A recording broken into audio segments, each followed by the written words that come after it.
ایک بیٹی ماں کو کہہ رہی تھی بھوک نہیں، اور ماں کے آنسو ایسے گر رہے تھے. بیٹی ماں سے کہہ رہی تھی بھوک نہیں، اور ایسے اس کے آنسو گر رہے تھے.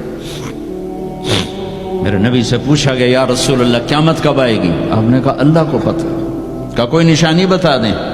کہ جب ماں کو ذلیل کیا جائے گا آ جائے گی. میرے نبی نے چونکہ ماں کو دیکھا ہے ابا کو دیکھا نہیں، اور 6 سال کا زمانہ گزرا ہے. 6 دن کے بعد آنسو ختم ہو جاتے ہیں، چاہے ماں مرے چاہے باپ مرے.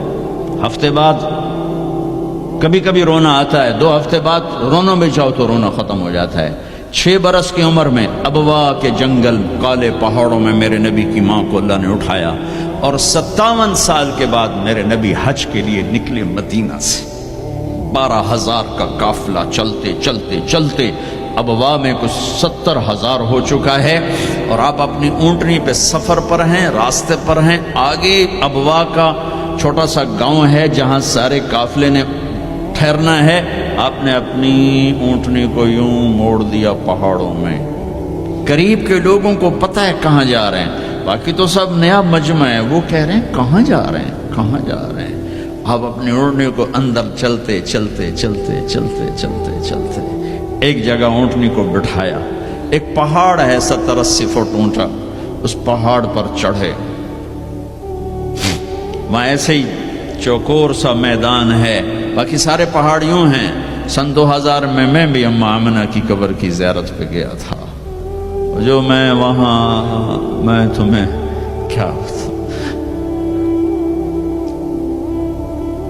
میں یہ واقعہ ہزاروں دفعہ سنا چکا ہوں. ہر دفعہ ہی ایسے رونے بیٹھ جاتا ہوں کہ پھر میں وہاں نہیں کھڑا ہوتا، پھر میں وہاں ابوا پہنچ جاتا ہوں. میں دیکھتا ہوں 6 سال کی عمر میں میرے نبی کو اللہ نے یہاں اتنا بڑا امتحان دیا کہ جنگل میں ماں کو موت دے دی. 25 سال کی عمر میں ماں مر گئی، اچانک مر گئی، کوئی بیماری نہیں کچھ نہیں، جس کو آج ہم ہارٹ اٹیک کہتے ہیں، ہارٹ فیلئر کہتے ہیں.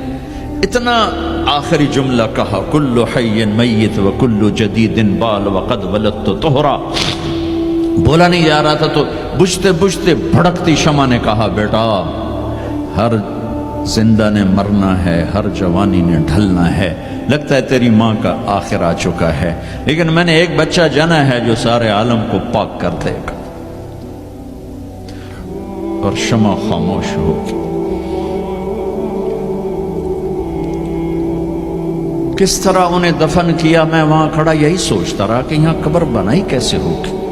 تو پتھر ہیں، کوئی لوگ گزرے ہوں گے یا پتھر جوڑ کے.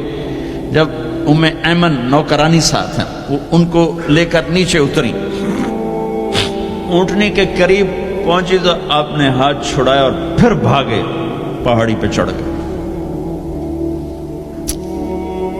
ایمن پیچھے گئیں تو وہ منظر تھا کہ شاید اس وقت عرش بھی رو رہا ہوگا کہ اللہ کے نبی نے ماں کی قبر کو چمٹایا ہوتا سینے کے ساتھ. قبر پہ سے گرے پڑے تھے. اور جب ایمن قریب آئیں تو وہ نوحہ کہہ رہے تھے کہ پتھر بھی پگھل رہے تھے کہ ماں جی آپ کو تو پتا تھا آپ کے سوا میرا کوئی نہ تھا، آپ مجھے چھوڑ کے کیوں چلیں گے، آپ مجھے چھوڑ کے کہاں چلیں گے.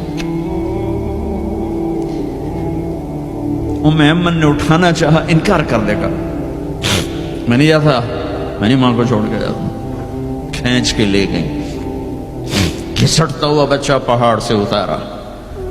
2 دن روتے روتے مکے کا سفر ہے، پھر کھانا بھی بند ہو گیا، پینا بھی بند ہو گیا، سوائے زمزم کے چند گھونٹ پانی کے. سارا دن نہ کھاتے تھے نہ پیتے تھے، اکیلے بیٹھے رہتے، نہ ماں نہ باپ نہ بھائی نہ بہن. اللہ 57 سال کے بعد ماں کی قبر پر پہنچے اور قبر کے سرہانے آ کر بیٹھے. گوڈے اوپر اٹھائے اور ہاتھ یہاں رکھے اور سر گوڈوں میں دے دیا، جیسے چھوٹے بچے رونے کی پوزیشن بناتے ہیں. یہ چھوٹی جگہ میں دکھا نہیں سکتا. اور پھر جو رونا شروع کیا، اتنا روئے کہ ساری داڑھی سارا سینہ آنسوں سے